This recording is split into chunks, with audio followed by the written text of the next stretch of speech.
Selamat datang kembali. Kita lanjut lagi nih pembahasan mendalam kita.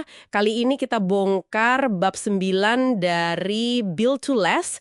Judulnya wah provokatif. Cukup saja tidak pernah cukup. Judul yang langsung ngena ya. Banget. Ada kutipan Faulkner juga di awal. Jangan cuma coba lebih baik dari pendahulumu, cobalah jadi lebih baik dari dirimu sendiri. Ini kayaknya langsung ke inti perusahaan visioner itu ya. Mereka punya dorongan internal gitu, nggak pernah puas. Betul sekali. Dan ini penting nih. Ini bukan sekedar program perbaikan musiman atau ikut-ikutan tren manajemen sesaat gitu. Oh, bukan cuma tren ya? Bukan. Ini udah jadi kebiasaan yang, gimana ya, mendarah daging lah. Disiplin hidup yang tertanam di struktur organisasinya. Malah, rasa nggak puas inilah yang bikin mereka terus maju. Jadi rasa nggak puas itu malah bagus ya? Justru itu, mereka sadar banget kalau kepuasan itu, bahaya. Bikin lengah, ujung-ujungnya ya kemunduran.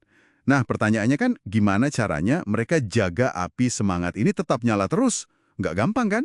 Iya juga ya. Nah, di bab ini disebutin beberapa cara spesifik kan. Misalnya Procter Gamble, P&G itu sistem manajemen mereknya gimana tuh? Katanya bikin persaingan internal ya? Iya, betul. Mereka sengaja bikin merek-merek di bawah P&G itu kayak bersaing satu sama lain. Kedengarannya aneh mungkin ya? Agak aneh sih, kenapa begitu? Nah, tujuannya ya itu tadi. Biar tiap unit, tiap merek, itu nggak gampang puas. Mereka dipaksa terus inovasi, terus efisien, biar nggak kalah sama saudaranya sendiri di dalam perusahaan. Ini cara menanamkan mentalitas anti puas diri secara struktural. Oke, masuk akal. Mirip sama Walmart dong ya, dengan buku Kalahkan Kemarin itu? Persis. Itu bukan cuma slogan di dinding, tapi beneran alat manajemen harian. Tujuannya yaitu mendorong perbaikan konstan setiap hari. Jadi, ini cara-cara nyata buat menciptakan, katakanlah, ketidaknyamanan yang produktif.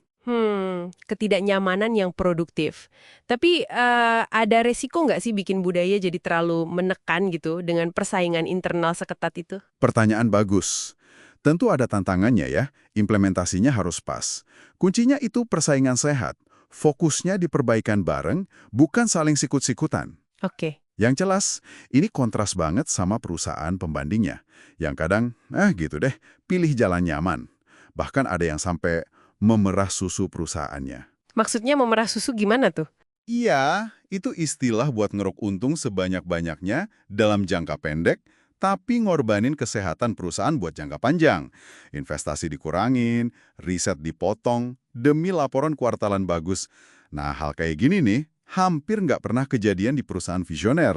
Wah, menarik. Nah, sikap nggak pernah cukup ini kelihatan juga ya dari cara mereka investasi buat masa depan.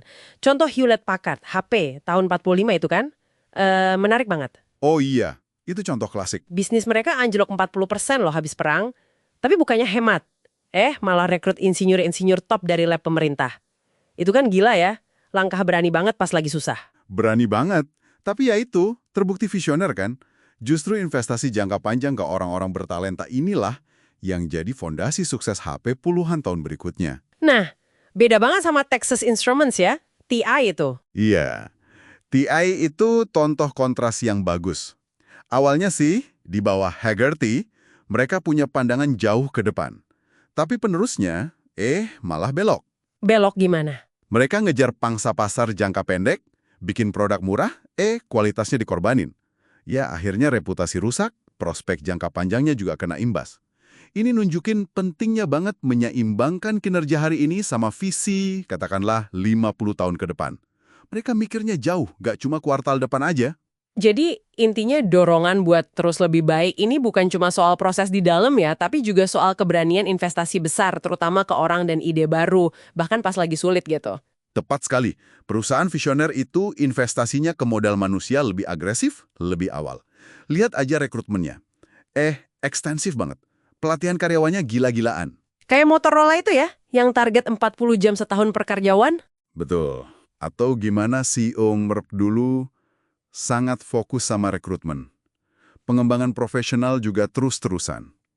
Nggak cuma itu, mereka juga biasanya paling depan kalau soal adopsi teknologi baru, metode manajemen baru. Contohnya GE ya. Nah, GE itu contoh bagus. punya sejarah panjang jadi pionir praktik manajemen, jauh ninggalin pesaingnya kayak Westinghouse.